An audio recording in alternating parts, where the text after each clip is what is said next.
Good afternoon, everyone, and welcome to our 2020 commercial webinar. My name is Nora Ramos. Our webinar today will focus on answering some of the questions you have submitted over the last few weeks. Good afternoon. My name is Aaron, and currently I work on the technical support team. And we'll get started here with the first question from Terry from Virginia. She says, why doesn't 2020 send out monthly emails or newsletters with the CDs stating the current known issues and the status? There's a couple of reasons for that. One of the bigger ones here is that it's a logistics thing. We do have contact information for most of the customers, but it's not always kept current. It's not always complete. So even if we did send out stuff, a lot of times it will get bounced back just because the person either changed their email address or they moved or they're no longer there.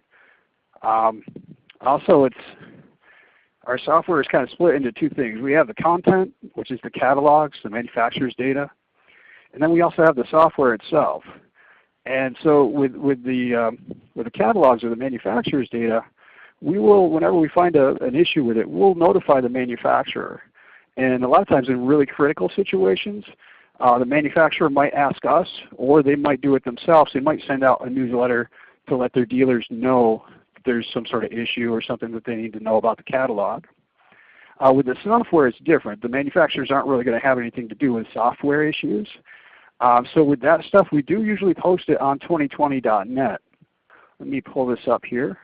So I'm going to just get logged into 2020.net here real quick, and I'll show you it just takes a minute to get to the page that has the known issues. So first thing I'm going to do is click on support up here in the top left. You want to make sure it says office furniture, that one's gray for you when you're logged in. That means you're on the office furniture side here. And then I'm going to click the known issues button right here kind of in the middle of this list.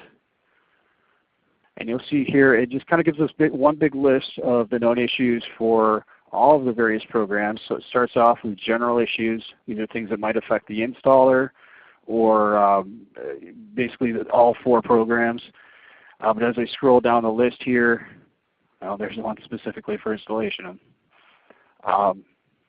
It gets into CAP Designer and a few things specific to CAP, and then Giza Designer, and the list goes on for Worksheet and Visual Impression as well. I'm going to switch back to our presentation here. So that's the basis of how you can get our known issues. I'm going to switch over to the next question here, and the next one is from Lisa from Texas. And she says, is there another way to handle reconfigurations without using 2020 CAP Compare? And she basically says, if my existing parts list doesn't match my total parts list in all the details, it's easy to miss items. The Compare tool is there to make that sort of thing easier. So I'm wondering if maybe it's just a matter of how she's doing her Compare that's given her some trouble. Because I agree it is easy to miss things, but that's kind of the nature of doing a comparison like this. That's part of the reason you're doing it is you're trying to double check things. But one of the things in the Compare that might help out with that is paying close attention to what sort of criteria you're using. It's kind of easy to get mixed up, and a lot of times when I'm just doing a simple Compare just to test it with a customer, let me reset this. I didn't want to click that. There we go. When I'm doing a simple Compare, I'll just do it by manufacturer and catalog code, which will give me a really basic Compare that only checks to see if those 2 items match. But if you have tagging either done by alias or the tag values, or if you're a Giza user, it might be by building, floor, department, or person, you might want to use those as well to make sure you're not mixing up furniture from different floors or different areas of the building. But really, basically, if you use these criteria, it should do a pretty good job of matching up everything one by one. Now, I can't guarantee it's going to be 100%, but it should be pretty close to what you need. The other thing is they've added, you can save these criteria here. So if you're using the same Compare every time, you can click the Save button down here once you have it set up and save out your criteria. I'm just going to call it My Criteria. You hit Save, and that'll create a criteria file that you can come back and load the next time you want to do your Compare, so you don't have to specifically check these things every single time. Other than that, I do like to look at these reports. So usually when I do a Compare, I'll do either a text report or a CSV, so I get a kind of a good idea or an overall idea of what it found and what it didn't, when I was doing the check. Let's see, the next question is, Pearl from California says, is there a way to create a column that tracks budgeted dollars that can also be subtotaled or grand totaled? And this is kind of a tricky one. You can create the columns, but what you can't do is make Worksheet do the math for you. So for example, in this worksheet right now, I have the list. Oh, whoops, sorry, I didn't share. I apologize. We're using new software, so I'm still getting used to it a little bit. There we go. So now you should see my worksheet. So as I was saying, we can create the columns. So if we look, I've got the list and extended list. I'm going to change this up a bit. I'm going to get rid of color complete. We don't really need these guys, and it will kind of clean up the worksheet a little bit. Oops. And then turn on our cell and turn on one of these user columns. And actually, while I'm here, I'm going to turn on extended cell and extended user. Okay, so I turned off a bunch of junk at the beginning that I didn't really need. But over here now you can see I've got list, cell, user, which hopefully the mouse is tracking with me here. And then extended list, extended cell, and extended user. And what I can actually do, I can modify this user column as well. I can rename it so it becomes my budget column. Go back down to it. So this is budget. And now you see instead of it saying user 1, it says budget. And because the user 1, 2, and 3 columns are price columns, it automatically treats it like a dollar value instead of just a text column that I can type anything into. So for example, here for my coffee table, my sell price is $5.65. I might say that I budgeted $5.80 for that. And so I can keep track of it that way. And you can see here in the extended user column, it keeps track of that. So if I keep going down the list, so for example, my bar stool, if I say it's $3.25, now I've got a total here of my 5. That ain't right. What did I do wrong here? Oh yeah, that is right. I'm sorry. So basically, if I do that, and then I can insert subtotals, and it'll subtotal just like any other column would. As soon as I remember where to find the button there. So it keeps a running subtotal of that value, and you could use that to kind of check yourself. She also asked about a difference column, so you'd have your budget, which is the amount you allotted, and then the difference between the budget and the real value. So you could do the same thing with customized columns. It's just a matter of setting up a second column. So I'd use extended user, user 2, if I can find it, there it is.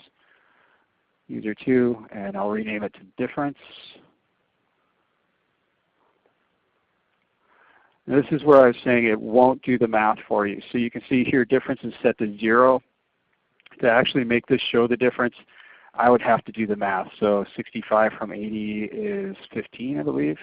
So I'd have to type in my 15. But you could still use it. It's just not going to be automatic. You have to hand enter that. Okay. So that's basically how you would set up a budget and a difference column in Worksheet. I'm going to move on to the next question here. The next question is from Tina from Maryland. She says, how do I alter the walls and bulkheads in 2020 Visual Impression to reflect my floor plan better? So just real quick, I want to show,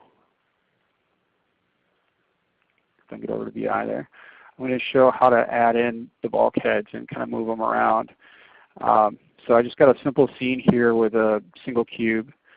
And so what I want to do is, first of all, I want to make sure I'm on the room activity in VI. Go to the architectural section up here in the top. Click on walls. And this gives me the different little architectural features that I can add into my scene. And since she's asked about bulkheads, I'm going to start with that one here.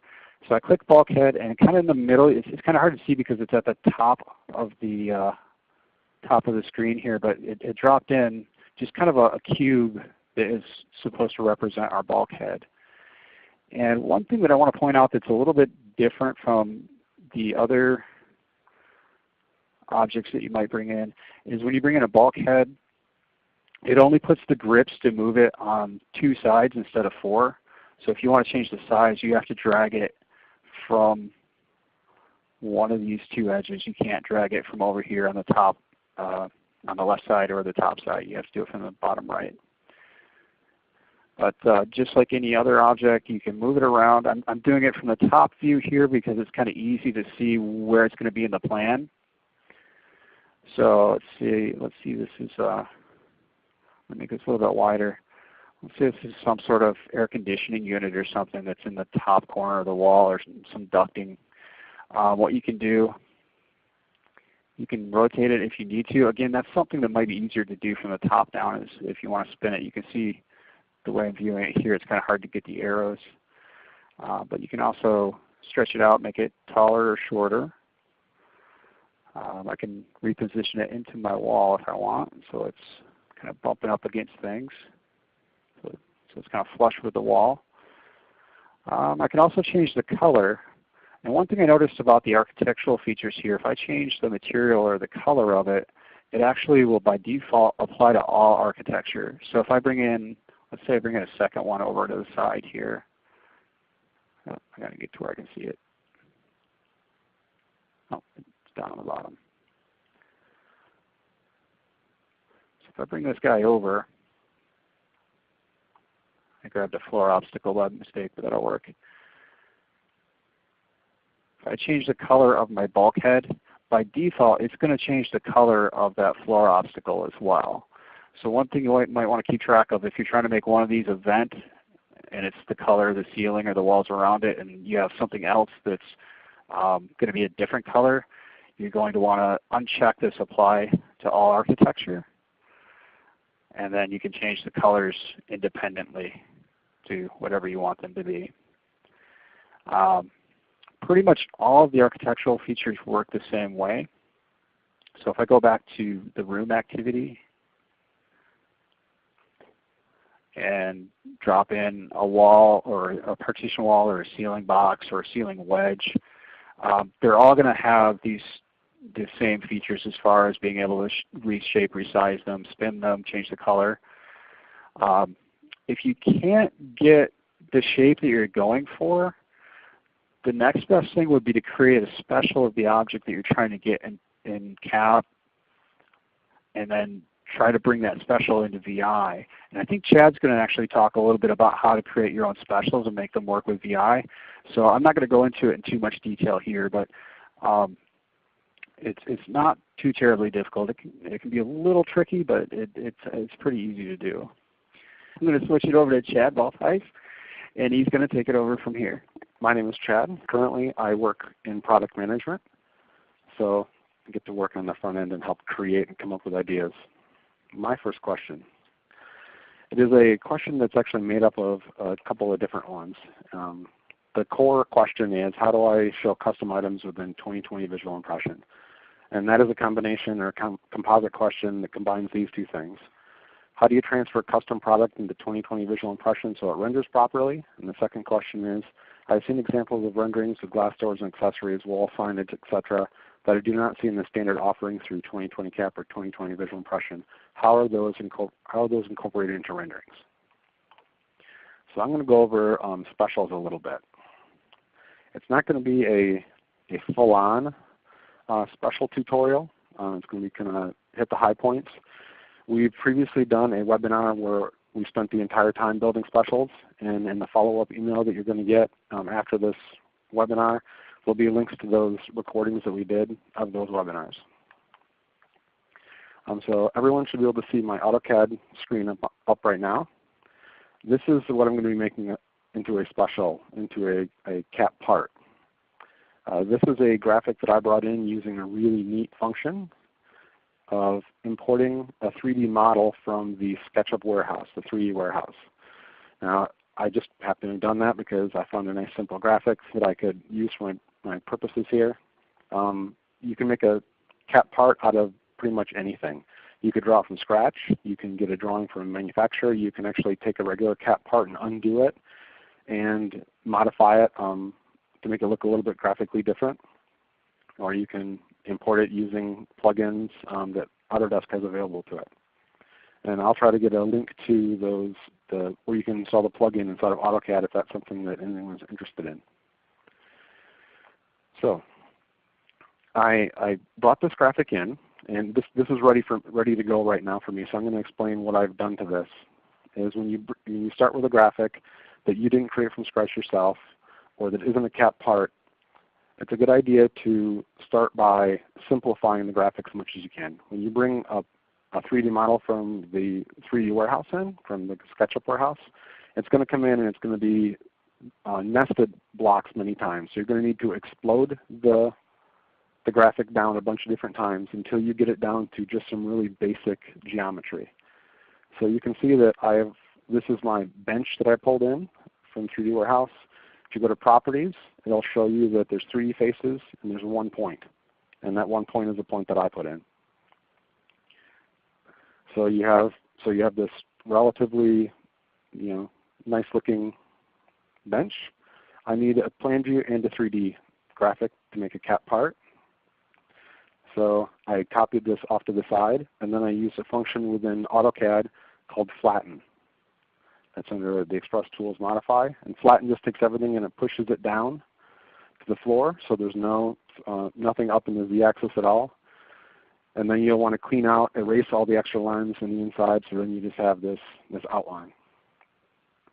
I put a node at the place where I wanted my insertion point to be on the 3D, and then when I copied that over, the node is also there on the plan view now as well. Before I do anything else with this, in terms of making a cat part, I need to make some other changes to this, and I'm actually going to show you how I do those. One of the changes that I need to do is I need to change the layers, because if I just made this into a cat part and I went to go visualize it in VI and apply material to it, it would apply the same material to the whole thing because it's all of the pieces of it are on the same layer. So I've created some layers already, these bench layers here, that I'm going to move these pieces over to different layers. So this is the base of the bench, so I'm going to move that to the bench 3D base. See that it changed from black to red. I'm going to change this to the bench top. And I'm just controlling the viewpoint using the standard view toolbar buttons within AutoCAD. Now I'm going to change the plan view over to the bench plan view. And if you notice in the layer list here, I also created a layer that I'm going to put the tag on. You don't have to have a specific layer created for your tag. It's just nice to be able to have it, so if you need to turn it off later, you can. If you have other items in your drawing, you can choose one of the other -T layers that represent a tag layer. Okay, so now that I have this modified the way that I need it to, I will go to my cat part wizard. It's going to first ask me for my plan view. Select that. My base point is going to be the point that I put in, that node that I put in at that top left corner. I just want to make sure that the z-axis is set to 0 because you want it sitting on the floor. It's a plan view graphic. I do want to include a 3D block, and I'm going to want to see the tag properties. So that's going to ask me for my tag properties. I'm going to put this in, tuck it toward the bottom. What layer do I want it to go on? Bench tag. I can change the size if I felt like it. I'm just going to leave it the way that it is. Hit next. Now it's going to ask me to select my 3D block and pick a base point. When I pick the base point, I want to make sure that it is at the Z height. Occasionally, if you put a point in, it may actually snap to the top of the item, to the bottom face of the seat or something. You just want to make sure that the Z height is at 0. And the default height for most people are going to be 0. If you're creating some kind of a special where it's going to be raised up and on a wall all the time, like say you're doing a marker board or a sign, then you can set that default height to be a specific height off of the floor. So now I'm going to hit next here, and now it's going to ask me for the catalog information.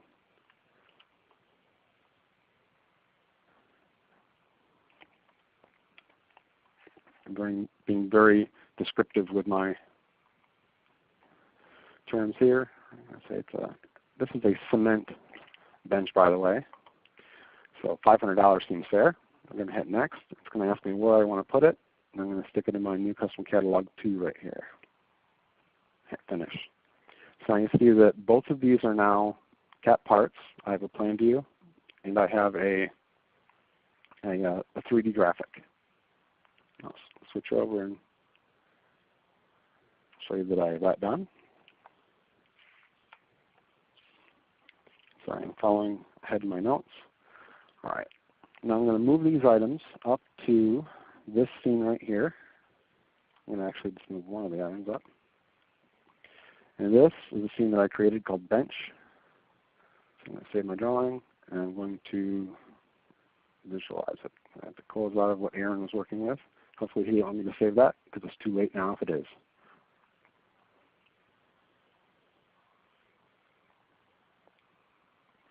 So here are all the scenes that I have in the drawing. I want to open the bench one.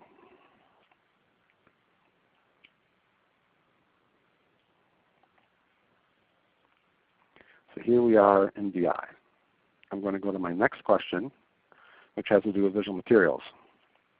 So this also is made up of multiple questions, but the core question is, how do I work with visual materials to make scenes in 2020 visual impression look better?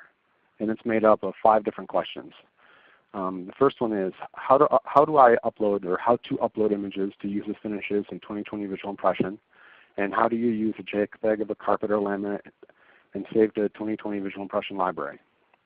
So these are 2 basic how do you do it questions.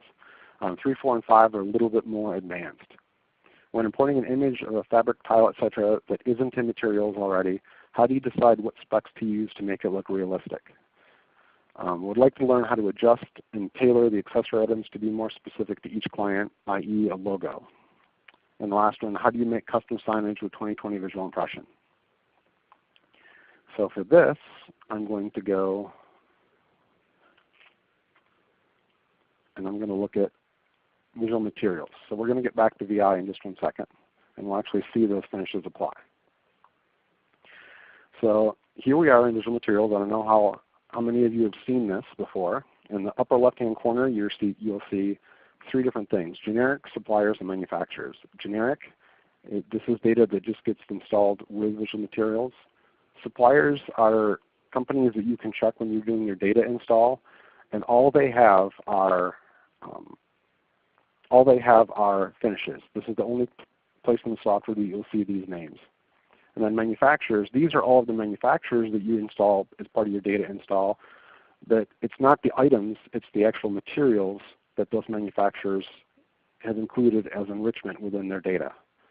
So if you wonder, does all steel have a particular type of fabric, you can actually go down and you can find specific fabrics for all steel within visual materials.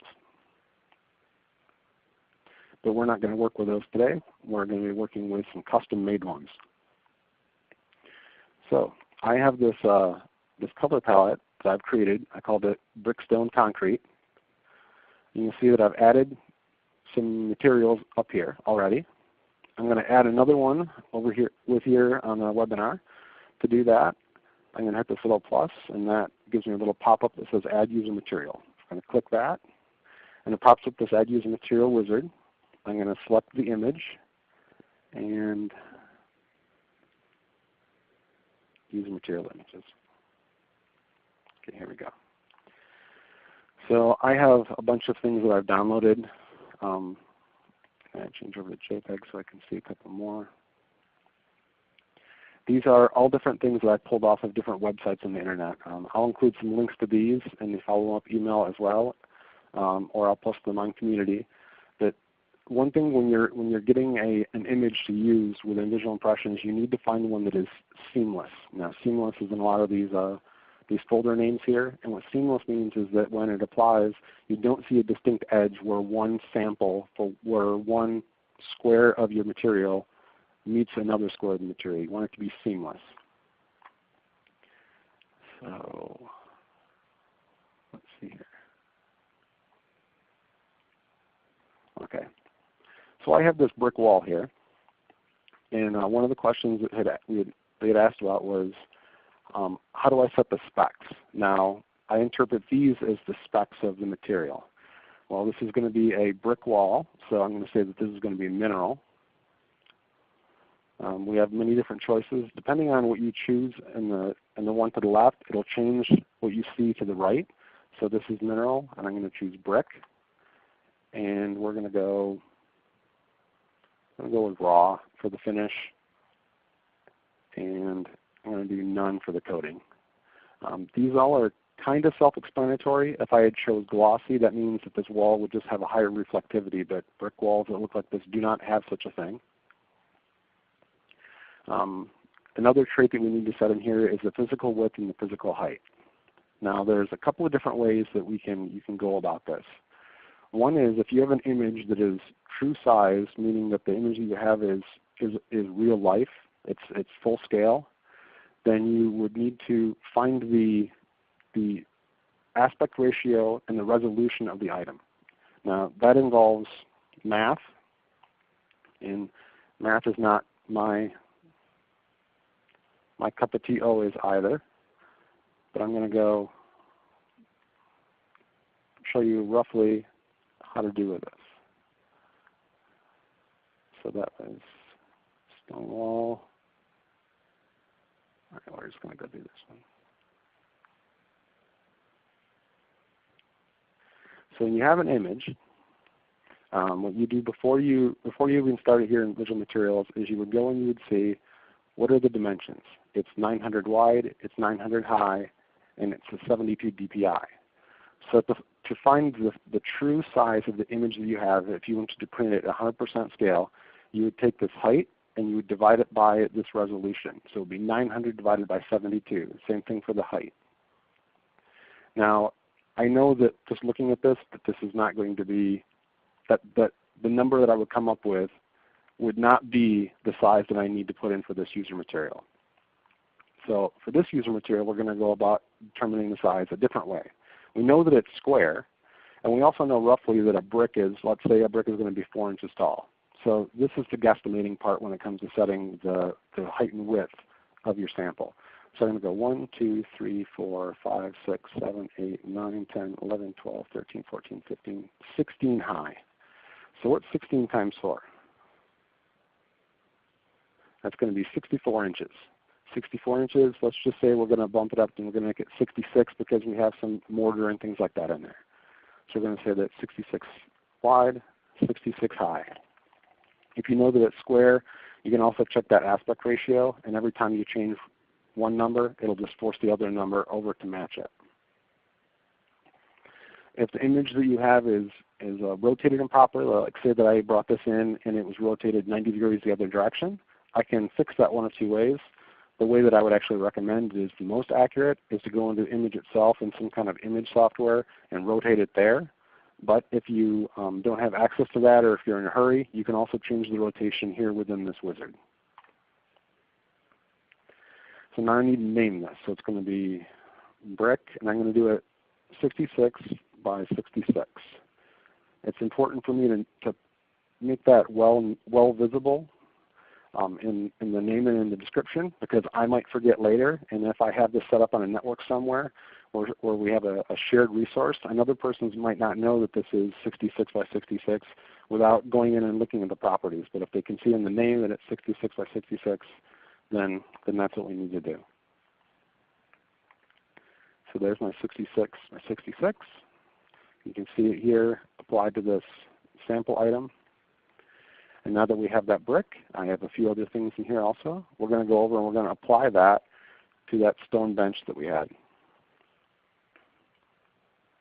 So here's this actual concrete bench, not a stone bench.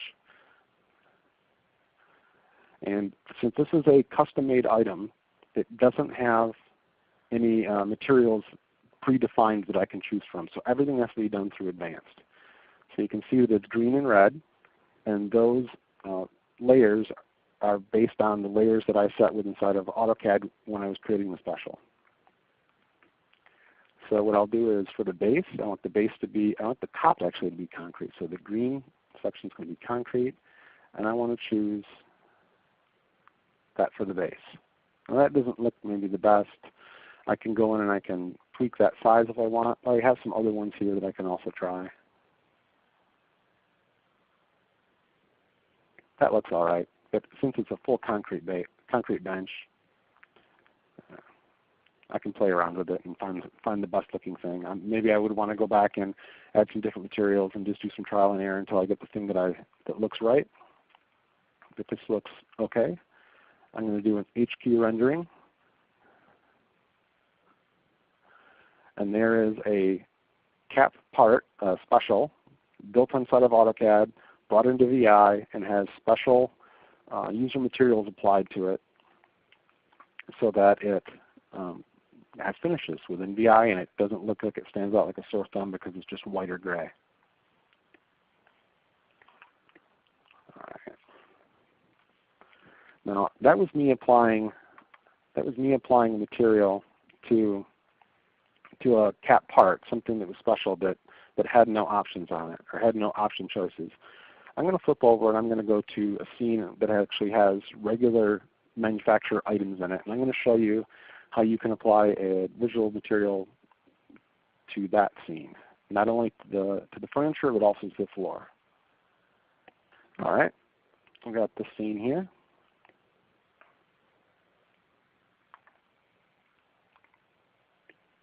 So I've highlighted this work surface, and I want to apply a different material to it.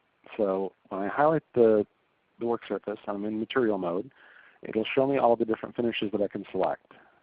To apply something different, I need to go over to Advanced, and it shows me what already is applied. Now this shows me that there's actually two of the same finishes applied to this, but I don't know where those finishes are applied.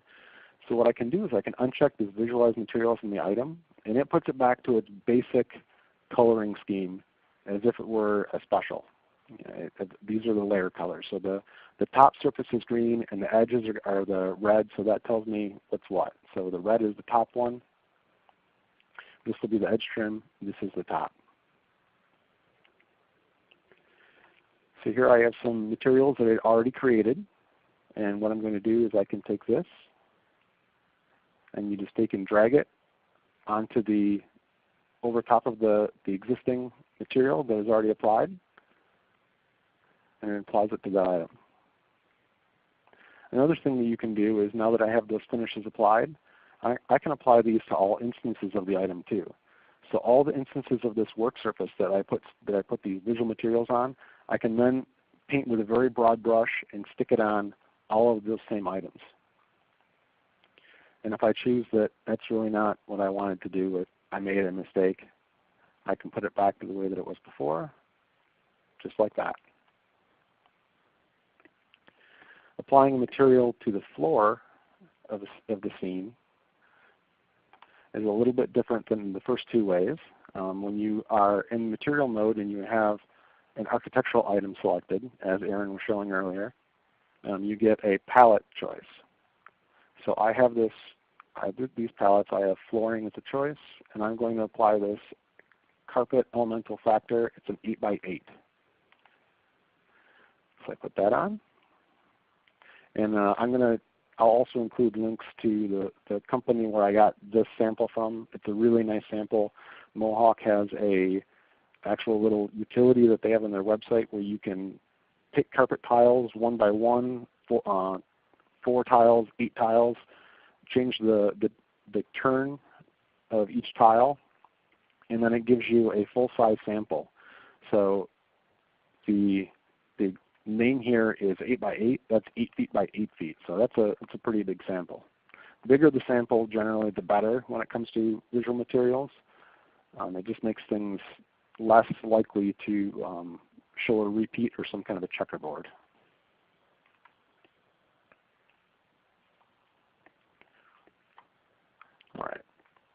Another one of the questions that was asked had to do with signage.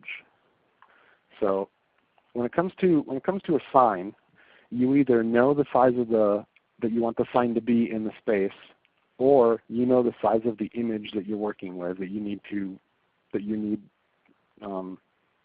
be on the sign within your space. I actually created a sign special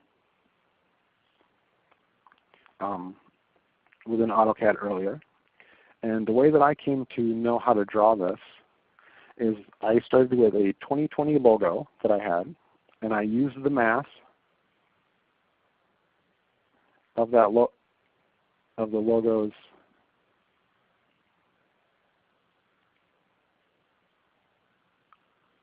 where is it here? So I used this information. I used this 2550 by 900, and it came out to where I found the aspect ratio by taking the height the width divided by the height. So 2550 divided by 900 gives me a number. I take that number and I figure out how big I want the sign to be. So if I want the sign to be 1 foot high, then I take that aspect ratio that I get by dividing the width by the height, and I multiply that 1 foot high by the number, and that gives me the width. And what that worked out to is a sign that is 72 inches wide and 25.5 inches high. So 72 by 25.5. And then, because I figured out the aspect ratio, I've drawn the graphic, I did the same thing using the math to create the logo. So I have this logo which is 72 inches wide, 25.5 inches high. I set the qualities to be a solid surface, plain, make it a little glossy, and none for the last coating. And I put the descriptive name in there. And now I have that item selected, and I go to Materials. It's a special, so I don't have any pre-made choices. It's all one layer because a sign is usually all one layer. I'm going to go to Logos. I'm going to drag that on there. Looks just like so. I'm going to turn collision on so that I can then, actually, I need to switch to room. I'm going to bring the wall right up against it. Switch back to 3D. So there it is against the wall.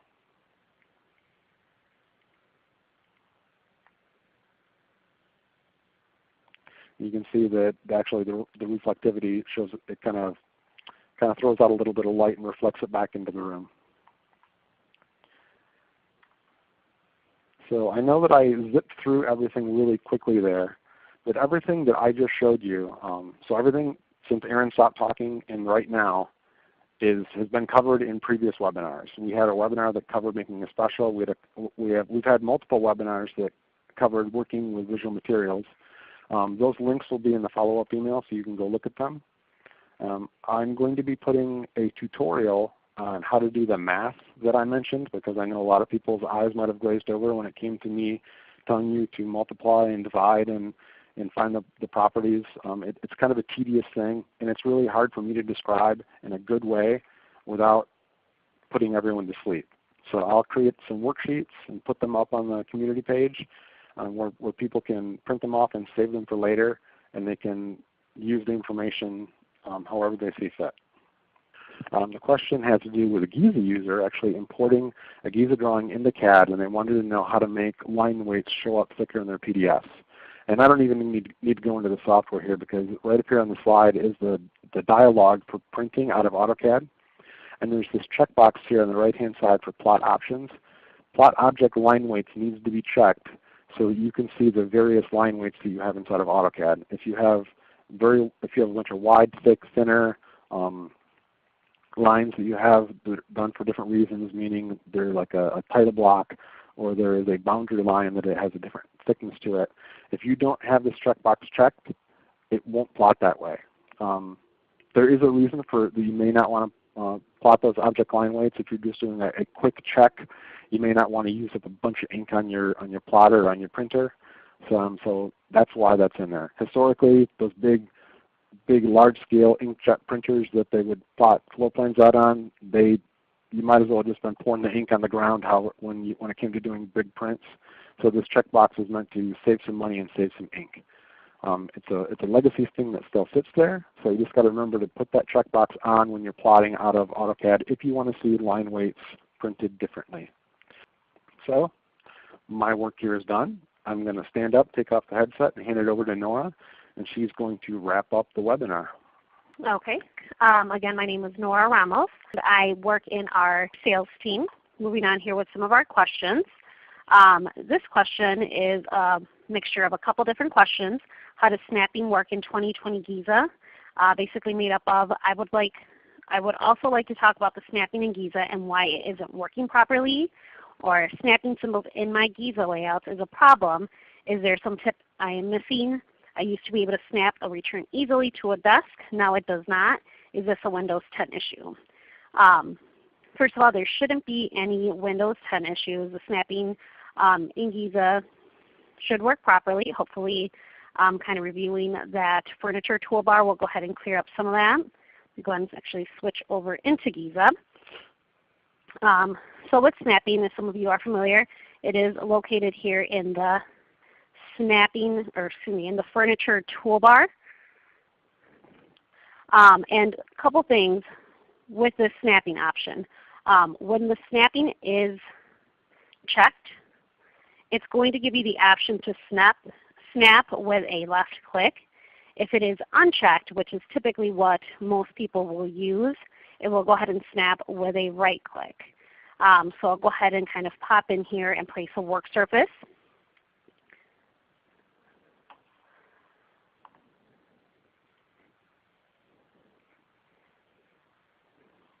And this is, of course, with that snapping unchecked, so I'll be able to go ahead and just place a right click as close as I want into this corner here, and it does go ahead and snap things into place properly.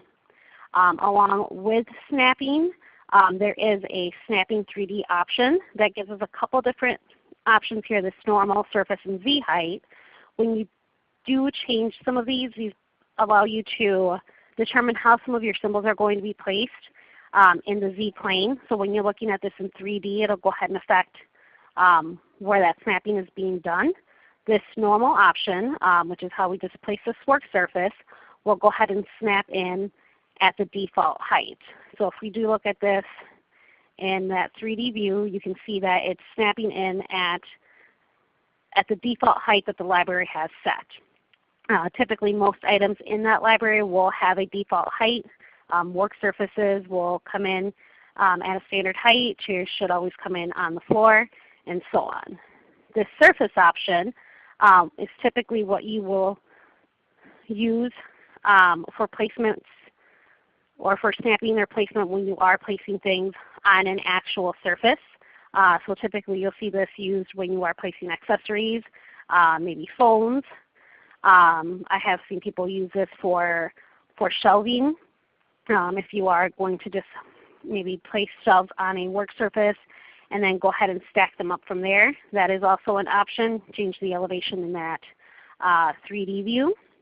We'll go ahead and pop in a phone here. Go ahead and right click that, snap that in. Allows us to go back into the 3D. Actually zoom in a little bit better. And we can see that our phone then was actually placed on that work surface instead of coming in on the floor or anywhere else. Going back into the plan view, the Z height option will allow us to place symbols at a specific height. So sometimes we will see some items that don't have a correct default height set. Maybe there is a problem with that catalog, or it's coming in at the floor, or it was never set to a default height. You can actually go ahead and set your Z height to come up a specific height. I'm going to go ahead and place in, I do have, as you can see, if I pop back into this 3D view, a shelf already that came in at its default height that was placed. I actually have a 42 high panel here that I do want to have the shelf rest on. So I'll go ahead and set my Z height to 42 inches. And I'll go ahead and look for the shelf here. And then I'll go ahead and right click since I don't have my snapping checked. And if I go back into that 3D, it should be resting right at the height of that panel, which I can see here that it did go ahead and adjust the height from the default height to the height that I had set for that Z height. So just a couple things to keep in mind when it does come to snapping. Kind of have to find your groove when it does come to what you have checked versus not. And of course making sure that you do have the correct options set for that 3D snapping as well. Okay, moving along here. Jason from North Carolina, what is the easiest way to accomplish segment bars in Systems 2020 Giza drawings? Segment kits, that is an automation, or excuse me, it is an automation tool used to place segment bars in frame designs that are available, or that you create, excuse me. Not all manufacturers do use segment bars. So one thing to keep in mind is you typically would be aware of what automation would be available for your manufacturer. Otherwise, I do have some Han symbols here. Hang on just a second.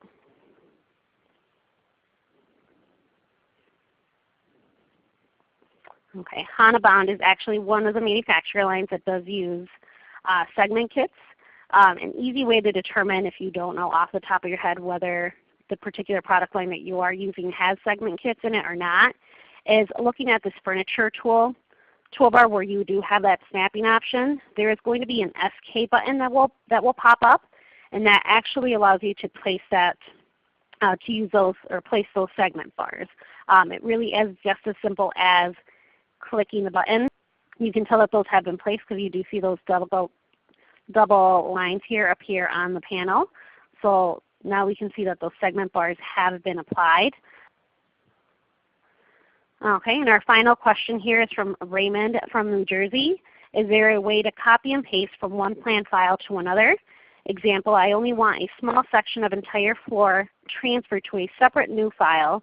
How can I select only that area and paste it into a new file? To do that, you'll want to go ahead and actually use the Giza typicals.